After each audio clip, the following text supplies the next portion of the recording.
জয় শ্রীকৃষ্ণ। শ্রীকৃষ্ণ বলেন, চারজন মানুষ কি বলবে এই চিন্তা ছেড়ে দাও, না হলে পুরো জীবনটাই চার দেয়ালের ভেতরে কেটে যাবে। আজ যারা তোমাকে নিয়ে হাসছে, কাল তারাই তোমার জন্য তালি দেবে। শুধু নিজের ওপর বিশ্বাস রাখো। পৃথিবীর চিন্তায় নিজেকে হারিয়ে ফেলো না, কারণ এই চারজন তখনও কিছু বলবে যখন তুমি কিছুই করছো না, আর তখনও বলবে যখন তুমি সব কিছু অর্জন করে ফেলেছ। নিজেকে প্রশ্ন করো, তুমি কি সত্যিই বাঁচতে চাও, নাকি সেই চারজনের ভুল ব্যাখ্যার মধ্যে আটকে থাকতে চাও? যারা তোমার পথে বাধা দেয় তাদের সেখানেই ছেড়ে দাও। লক্ষ্য অর্জনের পরে শুধু শান্তি থাকবে, কোনো কোলাহল নয়। শ্রীকৃষ্ণ বলেন, অনেক সময় নীরবে এগিয়ে যাওয়াই সবচেয়ে বড় উত্তর। চারজনের প্রশ্নের চেয়ে তোমার সাফল্যই বেশি জোরে কথা বলে। যারা আজ পিছনে হাসছে, কাল তারাই তোমার গল্প বলে গর্ব করবে। তাই থেমো না। মানুষ চায় তুমি ততক্ষণ শান্ত থাকো যতক্ষণ তুমি তাদের প্রত্যাশার মধ্যে থাকো, কিন্তু যেদিন তুমি নিজের পথ বেছে নেবে, সেদিন তারাই প্রথম তোমাকে নিচে ফেলতে আসবে। শ্রীকৃষ্ণ বলেন, যখন কেউ তোমার সঙ্গ ছেড়ে যায়, তখন বুঝবে গল্পটা শেষ হয়নি, শুধু চরিত্র বদলেছে। ঈশ্বর তখনই হস্তক্ষেপ করেন যখন মানুষের উত্তর ফুরিয়ে যায়, আর তখন নীরবতাই তার ভাষা হয়ে ওঠে। বাকিটা শুধু বিভ্রান্তির অনুবাদ। যদি কেউ পরামর্শ চায়, শুধু কথা নয়, একটি সাহায্যের হাত বাড়িয়ে দাও। কারণ পরামর্শ ভুল হতে পারে, কিন্তু পাশে থাকা কখনো ভুল হয় না। তোমার ডানা হলো তোমার বিশ্বাস, কোনো ডাল নয়। ডাল দুলবেই, কিন্তু বিশ্বাস কখনো কাঁপা উচিত নয়। মিথ্যা, অজুহাত আর প্রতারণা, এই তিনটে কিছুক্ষণের সুখ দিতে পারে, কিন্তু পরে বহু বছরের অনুশোচনা হয়ে দাঁড়ায়। যা ভেঙে গেছে তাকে বাড়ি ভেবে বসে থেকো না। অনেক সময় পড়ে যাওয়াও দরকার, যাতে ভেতরের অহংকার মরে যায়। যে নিজের মনকে সুন্দর রাখতে পারে না, সে মুখ যতই সাজাক সবই অর্থহীন। মনের মলিনতা সবচেয়ে ভয়ঙ্কর রোগ, কারণ সুন্দর শরীরের আড়ালে লুকিয়ে থাকা নোংরা মনই সবচেয়ে বিষাক্ত। জয় শ্রীকৃষ্ণ। প্রিয় বন্ধুরা, চলো আমরা সবাই মিলে ভগবানের কাছে প্রার্থনা করি, যে কেউ এই পবিত্র বাণী শেষ পর্যন্ত শুনবে, তার সব মনোকামনা পূর্ণ হোক, তার সব দুঃখ ও কষ্ট দূর হোক। চলো দেরি না করে ভগবদ্গীতার পবিত্র জ্ঞান শোনা শুরু করি। বন্ধুরা, কানহা শিখিয়েছেন, জীবনের প্রতিটি মুহূর্তই এক একটি যোগ, আত্মা ও পরমাত্মার মিলন। কিন্তু এই যোগ শুধু ধ্যানেই নয়, তোমার আচরণে, কথায়, সেবায় ও উদ্দেশ্যেও প্রকাশ পায়। যখন তুমি সততার সাথে কাজ করো, যখন তুমি প্রত্যাশাহীন ভালোবাসো, যখন তুমি অহংকার ছেড়ে ক্ষমা করো, তখনই তুমি শ্রীকৃষ্ণের পথে চলছ। কানহা বলেন, যে নিজেকে জয় করতে পেরেছে, সে পুরো পৃথিবীকে জয় করেছে। আর নিজের উপর জয়লাভ করাই সবচেয়ে কঠিন। এটা এক যুদ্ধ, কারণ এখানে তোমাকে তোমার অলসতা, রাগ, হিংসা, ঈর্ষা আর অহংকারের সঙ্গে লড়তে হয়। কিন্তু যে এই লড়াই জিতে যায়, সেই প্রকৃত বীর। এই অন্তরের সংগ্রামই আসল মহাভারত, যা প্রতিদিন প্রতিটি মানুষের ভেতরে চলতে থাকে। অলসতা তোমাকে কর্ম থেকে দূরে রাখে, এটা তমগুণের প্রতীক, যা চেতনাকে ঘুম পাড়িয়ে দেয়। রাগ তোমার বিবেককে গ্রাস করে, এটা সেই আগুনের মতো যা আগে নিজেকেই পুড়িয়ে দেয়। ঈর্ষা আর হিংসা তোমার মনের শান্তিকে ধ্বংস করে দেয়। তুমি অন্যের সাফল্যে আনন্দ নয়, কষ্ট অনুভব করো। আর অহংকার, এটাই সবচেয়ে সূক্ষ্ম শত্রু। এটা তোমাকে ভুল ধারণা দেয় যে তুমি সব করছো, তুমি সব ভোগ করছো। কিন্তু সত্য হলো, সব কিছুই সেই পরম চেতনার ইচ্ছায় ঘটে। এই অহংকারকে জয় করাই নিজের ওপর জয় লাভ করা। জীবনে যখন বিপদ আসবে, যখন সব পথ বন্ধ হয়ে যাবে, যখন মনে হবে আর কোনো ভরসা নেই, তখন শ্রীকৃষ্ণের এই কথা মনে রেখো, আমি আছি, শুধু আমার আশ্রয়ে এসো। এটাই সম্পূর্ণ সমর্পণ। যখন তুমি এই অনুভূতিতে স্থির হয়ে যাও যে যা হবে শ্রীকৃষ্ণের ইচ্ছায় হবে, তখন জীবনে গভীর শান্তি নেমে আসে। মানুষের মন সবসময় ভবিষ্যতের চিন্তা আর অতীতের বোঝায় চাপে থাকে। সে ভাবে এটা হলে কি হবে বা ওটা কেন হলো। এই দুই চিন্তার চাপে সে বর্তমান মুহূর্তকে নষ্ট করে ফেলে। সমর্পণের অর্থ হলো এই দুই দিক থেকে বেরিয়ে আসা, বুঝে নেওয়া যে যে শক্তি কোটি কোটি ব্রহ্মাণ্ডকে ধারণ করে সেই শক্তি তোমার ছোট্ট জীবনটাকেও সামলাবে। এর মানে এটা নয় যে তুমি দুর্বল বা নিষ্ক্রিয় হয়ে যাবে। এর মানে হলো নিজের সর্বোচ্চ চেষ্টা করার পর ফল ঈশ্বরের হাতে ছেড়ে দেওয়া। যখন তুমি নৌকা চালাও তখন সর্বশক্তি দিয়ে চালাও, কিন্তু হাওয়া কোন দিকে বইবে তা তোমার হাতে নয়, সেটা পরমাত্মার হাতে। আর সমর্পণ মানে সেই হাওয়ার সঙ্গে তাল মিলিয়ে এগিয়ে চলা। কানহা বানেন, যে তোমার সাথে আছে সে তোমার পরীক্ষা, যে চলে গেছে সে তোমার শিক্ষা, আর যে সামনে আছে সেটাই তোমার কর্মক্ষেত্র। তাই জীবনে আটকে থাকা নয়, প্রবাহিত হতে শেখো। প্রতিটি পরিস্থিতিকে গ্রহণ করার শক্তি অর্জন করো। আসক্তি রেখো না, ভালোবাসো কিন্তু অধিকার ফলিও না, সেবা করো কিন্তু অহংকার রেখো না, ত্যাগ করো কিন্তু দেখানোর জন্য নয়। জীবন একটি অবিরাম প্রবাহ, নদীর মতো। নদী কখনো পিছনে ফিরে তাকায় না, সে পাথরে ধাক্কা খায়, পাহাড় থেকে ঝরে পড়ে, তবুও এগিয়ে চলে। তেমনি মানুষকেও অতীত থেকে শিক্ষা নিয়ে সামনে এগিয়ে যেতে হয়। যে ব্যক্তি বা পরিস্থিতি চলে গেছে তাকে আঁকড়ে ধরে থাকা মানে মুঠোয় জল ধরার চেষ্টা, যা কখনো সম্ভব নয়। বর্তমানে যা আছে সেটাই তোমার কর্মক্ষেত্র, সেখানে তোমার সম্পূর্ণ শক্তি আর মনোযোগ দাও। কর্ম করো কিন্তু ফলের লোভ রেখো না, ভালোবাসো কিন্তু নিয়ন্ত্রণ করো না, সেবা করো কিন্তু আমি করেছি এই ভাবনা রেখো না। আর ত্যাগ এমনভাবে করো যেন তোমার বাঁ হাতও না জানে ডান হাত কি দিয়েছে।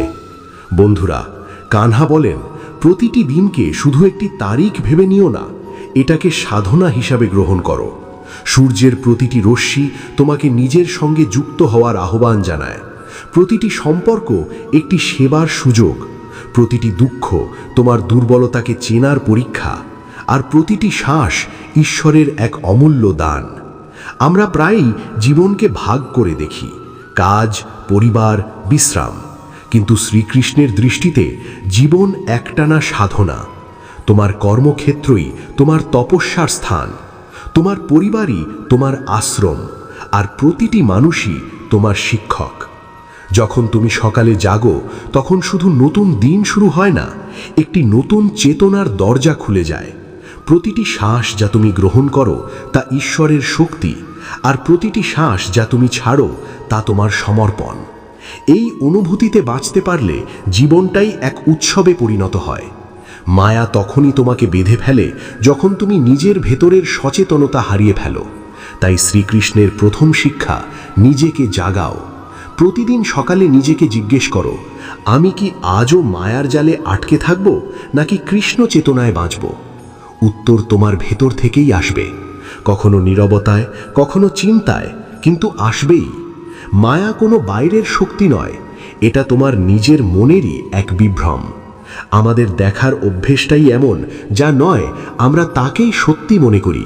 যেমন অন্ধকারে দড়িকে সাপ ভেবে ভয় পেয়ে যাই, এই নশ্বর শরীরকেই আমি বলে ধরে নিই আর তা হারানোর ভয়ে কাঁপতে থাকি।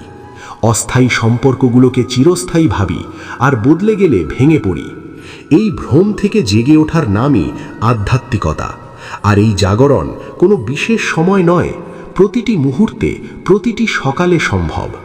যখন তুমি নিজেকে প্রশ্ন করো তখন তুমি নিজের মনের সাক্ষী হয়ে ওঠো। তুমি আর চিন্তার স্রোতে ভেসে যাও না, বরং তীরে দাঁড়িয়ে তা দেখো। এই সাক্ষী ভাবই মায়ার পর্দা সরানোর শুরু। শ্রীকৃষ্ণ 3টি অমূল্য সূত্র দিয়েছেন যা আমাদের মায়া থেকে মুক্ত করে আত্মার দিকে নিয়ে যায়: সাধনা, সেবা ও সমর্পণ। প্রথম সূত্র, সাধনা। প্রতিদিন কিছু সময় শুধু শ্রীকৃষ্ণের নামের জন্য রাখো, কোনো প্রদর্শনের জন্য নয়, কোনো নিয়মের জন্য নয়।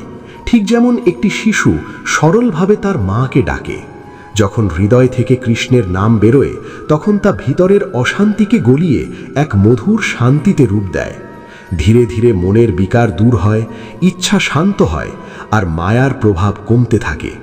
সাধনা মানে জটিল আচার নয়, এর সরল অর্থ মনকে পৃথিবীর কোলাহল থেকে সরিয়ে ঈশ্বরের দিকে ফেরানো। যেমন ফুল সূর্যের দিকে ঘোরে, তেমনি যখন তোমার মন কৃষ্ণ নামের দিকে ঘোরে তখন তা প্রস্ফুটিত হয়।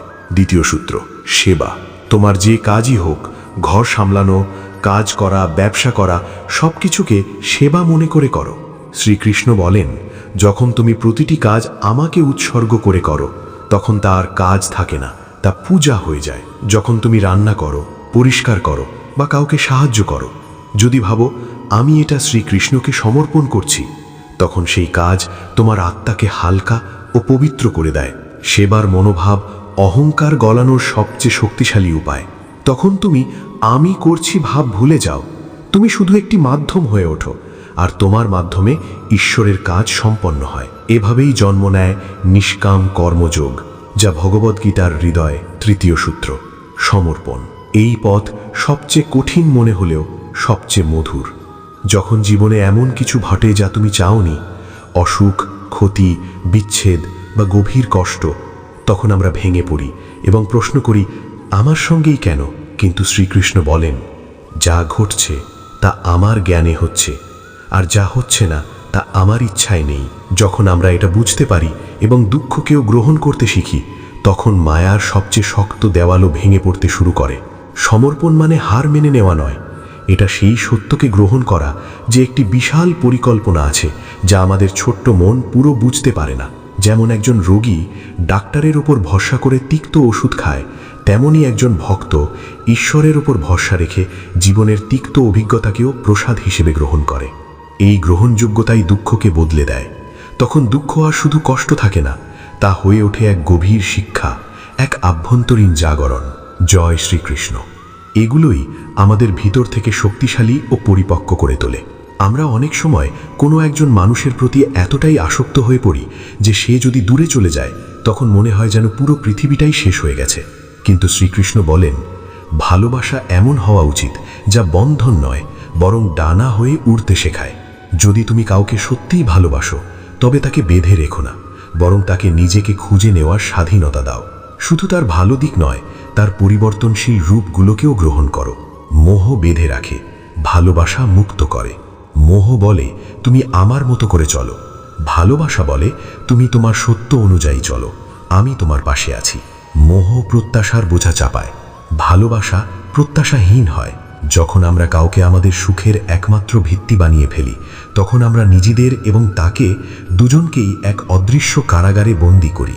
সত্যিকারের ভালোবাসা হলো আত্মার সঙ্গে আত্মার সংলাপ। এটা উপস্থিতিতে আনন্দ পায়, কিন্তু অনুপস্থিতিতেও ভেঙে পড়ে না, কারণ সে জানে আত্মার স্তরে কোনো দূরত্ব নেই। একবার রুক্মিণী শ্রীকৃষ্ণকে জিজ্ঞেস করেছিলেন, প্রভু, আপনি এতজনকে ভালোবাসেন, তাহলে কি আমি আপনার কাছে বিশেষ নই? শ্রীকৃষ্ণ হেসে বলেছিলেন, ভালোবাসা মাপা যায় না, ভালোবাসা শুধু প্রবাহিত হয়। যা মাপা হয় তা ভালোবাসা নয়। এবার আসি সেই শেষ সূত্রে। তুমি তো আমার অন্তরের সেই কোমল নিজের প্রকৃতি যা প্রতিটি ভক্তের ভিতরেই আছে, এবং সেই পথেই চলার জন্য নয়, অন্যের আমাদের অনুকরণ সবার করার জন্য। একটি মাছ যদি উঠতে কাছে গাছে উঠতে কারণ চায়, আমরা তবে সবাই সে নিজের সেই স্বভাব এক হারিয়ে চেতনার ফেলবে। অংশ। যেমন শ্রীকৃষ্ণ সূর্যের বলেন, আলো সবার তুমি উপরেই পড়ে, সেই, কিন্তু যে যা জানালা তোমার খোলা থাকে আত্মায় লেখা আছে। সেখানেই আলো তাই ঢোকে। নিজের সত্য তেমনি রূপেই কৃষ্ণের প্রস্ফুটিত প্রেম হও। সবার জন্য, আজকের কিন্তু যুগে যে হৃদয় তুলনা খুলে আর দেয় প্রতিযোগিতা সেই তা মানুষকে অনুভব করে। নিজের থেকেই দূরে ভালোবাসা সরিয়ে বিলাও, দিয়েছে। কিন্তু আমরা কাউকে অন্যের বেঁধে রেখো সাফল্য না। দেখে নিজের নিজেও তেমন হৃদয়কে হতে এত চাই, বড় করো কিন্তু যাতে ভুলে যাই পুরো সৃষ্টি আমাদের সেখানে নিজের জায়গা পায়। অন্তরের কিন্তু সুর কোনো কি? এক ব্যক্তি বা কেউ বস্তুর অর্থ মধ্যে উপার্জনে আটকে দক্ষ, থেকো না। কেউ জ্ঞান অর্জনে, কেউ সেবায়, আবার কেউ সৃষ্টিতে। নিজের স্বধর্মকে চেনাই জীবনের সবচেয়ে বড় আবিষ্কার। অন্যের পথ যতই আকর্ষণীয় হোক, তা তোমার জন্য বন্ধন হতে পারে। নিজের সহজ স্বভাব অনুযায়ী বাঁচাই মুক্তির পথ। বন্ধুরা, কানহা বলেন, মায়া থেকে মুক্তির পথ কোনো জটিল বা কঠিন সন্ন্যাস নয়, এটা লুকিয়ে আছে তোমার প্রতিদিনের জীবনেই। তোমার প্রতিটি সিদ্ধান্তে, প্রতিটি সকালের শুরুতে, প্রতিটি সম্পর্কের অনুভূতিতে এবং প্রতিটি কাজের উদ্দেশ্যে। শুধু জেগে ওঠো, প্রতিদিন শ্রীকৃষ্ণকে স্মরণ করো, ধীরে ধীরে মোহ ছেড়ে দাও এবং আত্মাকে হালকা করো। শ্রীকৃষ্ণের এক চিরন্তন বাণী, যতক্ষণ তুমি সংসারের মোহে ডুবে থাকবে ততক্ষণ তুমি আমাকে চিনতে পারবে না, আর যখন তুমি আমার মধ্যে ডুবে যাবে তখন এই সংসারই তোমার কাছে এক মধুর খেলা হয়ে উঠবে। তাই সংসার ছেড়ে দিও না, কিন্তু তাতে হারিয়েও যেও না। শ্রীকৃষ্ণের মতো বাঁচো, সবার মধ্যে থেকো, সবার জন্য থেকো, কিন্তু কারও বন্ধনে থেকো না। এই জীবন এক লীলা, এক খেলা। এটাকে খুব গুরুত্বভাবে নয়, একজন খেলোয়াড়ের মতো উপভোগ করো। হার আর জয় দুটোকেই গ্রহণ করো। সাক্ষী ভাব নিয়ে এই খেলাকে দেখো। এই যাত্রা এখানে শেষ নয়, কারণ শ্রীকৃষ্ণের বাণী কখনো থামে না। প্রতিদিন নতুন আলো হয়ে আসে, প্রতিটি রাত নতুন আশ্রয় হয়ে ছড়িয়ে পড়ে। জীবন কোনো প্রতিযোগিতা নয়, এটা এক যাত্রা, যাকে বুঝতে, অনুভব করতে এবং বাঁচতে হয়। প্রতিটি পরিস্থিতি, প্রতিটি মানুষ, প্রতিটি অভিজ্ঞতা তোমাকে কিছু শেখাতে এসেছে। শ্রীকৃষ্ণের প্রথম শিক্ষা, বাইরের পরিস্থিতি বদলানোর আগে নিজের দৃষ্টিভঙ্গি বদলাও। দৃষ্টিভঙ্গি বদলালেই দুঃখ, রাগ আর মোহের রূপও বদলে যায়। তুমি সংসারে আছো, এটা ঠিক, কিন্তু সংসার যদি তোমার ভেতরে ঢুকে পড়ে, তখনই কষ্ট শুরু হয়। যেমন নৌকা পানিতে থাকলে চলতে পারে, কিন্তু পানি যদি নৌকার ভেতরে ঢুকে পড়ে, তাহলে নৌকা ডুবে যায়। তেমনি সংসারে থেকো, কিন্তু সংসারকে নিজের ভেতরে ঢুকতে দিও না। মানুষের সবচেয়ে বড় ভুল, সে সব কিছুকে স্থায়ী মনে করে, কিন্তু এই জগতে সব কিছুই পরিবর্তনশীল। যা চলে গেছে তাকে যেতে দাও, যা এসেছে সেটাও একদিন যাবে। যা আছে সেটাই তোমার কর্ম, বন্ধুরা, সেটাই তোমার কানহা ধর্ম। বলেন, শান্তি প্রতিটি বাইরে কর্মের নয়, ফল শান্তি নির্ধারিত, তোমার ভেতরে, কিন্তু সেই ফলে তোমার অধিকার যদি নেই। শান্ত থাকে, জয় তবে শ্রীকৃষ্ণ। বড় সমস্যা তোমাকে যখন নাড়াতে প্রতিটি পারবে কাজে না। আর আমি মন এতে কি অশান্ত পাবো, হলে এই ছোট প্রশ্ন লুকিয়ে জিনিসও থাকে, তোমাকে ভেঙে তখন দিতে সেই পারে। কর্ম আর শুদ্ধ থাকে না। শ্রীকৃষ্ণ তখন বলেছেন, আমরা সেবা করি স্থির না, বুদ্ধি হও, ব্যবসা করি। সমদর্শী আর যে হও। ব্যবসা করে, সুখ, সে দুঃখ, সব সময় লাভ, ভয় আর ক্ষতি, সন্দেহে বাঁচে। জয় পরাজয় যদি এটা না সবকিছুতে হয়, সমান থাকো। শ্রীকৃষ্ণ এই বলেন, সমত্বই যে কর্ম প্রকৃত ফলের যোগ। চিন্তা ছাড়াই করা হয়, সেটাই সত্যিকারের কর্ম। সেই কর্মই আত্মাকে মুক্ত করে। এটা বোঝা কঠিন, কিন্তু অসম্ভব নয়। যেমন তুমি যখন একটি ফুল দেখে আনন্দ পাও, তখন তার কাছ থেকে কিছু চাও না। যখন একটি শিশুর নিষ্পাপ হাসি দেখে তুমি হাসো, তখন কোনো প্রত্যাশা থাকে না। ঠিক এই অনুভূতিটাই তোমার প্রতিটি কর্মে নিয়ে এসো। কর্মকেই পুরস্কার মনে করো, ফলকে নয়। শ্রীকৃষ্ণ বলেন, প্রতিটি মানুষকে তার নিজের স্বধর্মে স্থির থাকতে হবে। আজ মানুষ অন্যের সাফল্য দেখে নিজের পথ হারিয়ে ফেলে, অন্যকে অনুকরণ করতে গিয়ে নিজেকেই ভুলে যায়। কিন্তু শ্রীকৃষ্ণ বলেন, অন্যের ধর্ম যতই আকর্ষণীয় হোক, নিজের ধর্মেই স্থির থাকা মুক্তির পথ। যেমন সূর্য ঠিক সময়ে উদয় হয়, তেমনি প্রতিটি আত্মারও নিজস্ব সময় আছে। তাই ধৈর্য ধরো, নিজের সত্য পথে এগিয়ে চলো। নিজেকে কারো সঙ্গে তুলনা করো না। প্রতিটি ফুলের নিজস্ব রং আর গন্ধ আছে। গোলাপ পদ্ম হতে চায় না, পদ্মও চামেলি হতে চায় না। তারা নিজেদের মতো করেই ফুটে ওঠে। তুমিও তোমার আসল সত্তায় প্রস্ফুটিত হও। আরও একটি গভীর সত্য, মোহ, মায়া ও বিভ্রম থেকে মুক্তির একমাত্র পথ হল আত্মাকে জানা। যতদিন তুমি শরীর, নাম, সম্পর্ক আর সামাজিক পরিচয়কেই আমি ভাববে, ততদিন দুঃখ আর ভয় তোমার পিছু ছাড়বে না। কিন্তু যেদিন তুমি বুঝবে আমি আত্মা, চৈতন্য, শাশ্বত ও শান্ত, সেদিন সব বন্ধন ভেঙে যাবে। যাকে হারানোর ভয় তুমি পাও, তা কখনো সত্যিকারে তোমার ছিল না, আর যা সত্যি তোমার, তা কখনো কেড়ে নেওয়া যাবে না। মনে রেখো, ভয় আর মোহ একই মুদ্রার দুই পিঠ। যেখানে মোহ আছে সেখানে ভয় আছে, আর যেখানে ভয় আছে সেখানে স্বাধীনতা নেই। তাই সত্যিকারের মুক্তি চাইলে ত্যাগ শুরু করো, লোভ, ভয়, তুলনা আর সবচেয়ে বড় মিথ্যা আমিকে। শ্রীকৃষ্ণের দৃষ্টিতে প্রেম সবচেয়ে পবিত্র অনুভূতি, কিন্তু সেই প্রেম যেন বন্ধন না হয়। প্রেম এমন হওয়া উচিত যা গ্রহণ করে, বদলাতে জোর করে না। যদি তুমি কাউকে ভালোবাসো, তাকে ভাবতে, বাঁচতে, এমনকি ভুল করতেও স্বাধীনতা দাও। এই প্রেমই তোমাদের দুজনকেই উন্নতির পথে নিয়ে যাবে। জীবন একটি অর্পণ, একটি উৎসব, একটি অবিরাম সাধনা। এটা শুধু শ্বাস নেওয়ার নাম নয়, প্রতিটি শ্বাসকে অর্থপূর্ণ করার নাম। মানুষ যখন জীবনকে শুধু নিজের স্বার্থ, ইচ্ছা আর প্রত্যাশা দিয়ে দেখে, তখন সে নিজেকেই হারিয়ে ফেলে। কানহা বলেন, তুমি শুধু জন্ম নিতে আসোনি, তুমি জাগতে এসেছ। তোমার উদ্দেশ্য শুধু ভোগ করা নয়, চেতনাকে জাগ্রত করা। আজ মানুষের সবচেয়ে বড় সমস্যা এই নয় যে তার কাছে কিছু নেই, বরং সব কিছু থাকা সত্ত্বেও সে শান্তি পায় না। কেন? কারণ সে বাইরে খোঁজে, ভিতরে নয়। সে শোনে কিন্তু উপলব্ধি করে না, সে কথা বলে কিন্তু সংযোগ করে না। শ্রীকৃষ্ণ বলেন, যখন তুমি নিজেকে শুনতে শুরু করবে তখনই তুমি আমাকে শুনতে পারবে। এই জগতে সব কিছুই অস্থায়ী, বস্তু, সম্পর্ক, সাফল্য সবই ক্ষণস্থায়ী, কিন্তু আত্মা না মরে না বদলায়, সে চিরন্তন। যখন তুমি জীবনের ঘটনাগুলোকে আত্মার দৃষ্টিতে দেখতে শুরু করবে তখন জটিলতা সহজ হয়ে যাবে, মন শান্ত হবে, আর তখনই তুমি সত্যিকারের সুখ অনুভব করবে। শ্রীকৃষ্ণের প্রথম উপদেশ, প্রত্যাশা কমাও, সমর্পণ বাড়াও। যখন তুমি প্রতিদিন অন্যদের থেকে কিছু পাওয়ার আশা করো, ভালোবাসা, সম্মান, সাহায্য, তখন তুমি ভিতর থেকে দুর্বল হয়ে পড়ো। কিন্তু যখন তুমি দিতে শুরু করো, নিঃস্বার্থ, নিরাসক্ত, নম্রভাবে, তখন এই ব্রহ্মাণ্ড নিজেই তোমার জীবনকে পূর্ণ করে তোলে। শ্রীকৃষ্ণ বলেন, ভালোবাসা চেয়েও না, বিতরণ করো। সম্মান খোঁজো না, অর্জন করো। আর যা দিতে পারো আগে সেটাই দাও। একজন ভক্ত জিজ্ঞেস করেছিলেন, প্রভু, আপনি তো সবাইকে সমানভাবে দেখেন, তাহলে কেউ বেশি সুখ পায়, কেউ বেশি দুঃখ কেন?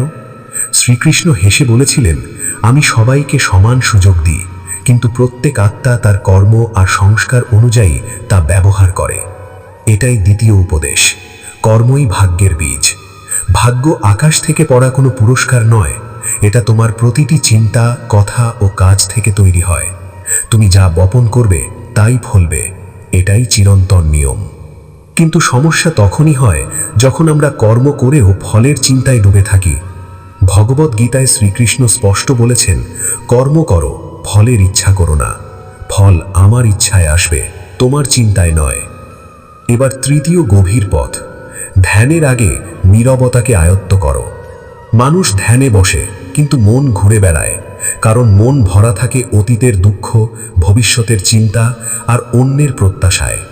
শ্রীকৃষ্ণ বলেন, নীরবতা চর্চা করো, সেই নীরবতার মধ্যেই তুমি আমাকে খুঁজে পাবে। যখন শব্দ থামে তখনই অনুভূতি শুরু হয়। নিঃশব্দে বসে, কোনো নিয়ম ছাড়াই, শুধু ভালোবাসা দিয়ে যখন তুমি কৃষ্ণের নাম নাও, তখন সেই নাম তোমার হৃদয়কে ছুঁয়ে যায়। শ্রীকৃষ্ণের নামের মধ্যে এমন এক শক্তি আছে। ধন্যবাদ।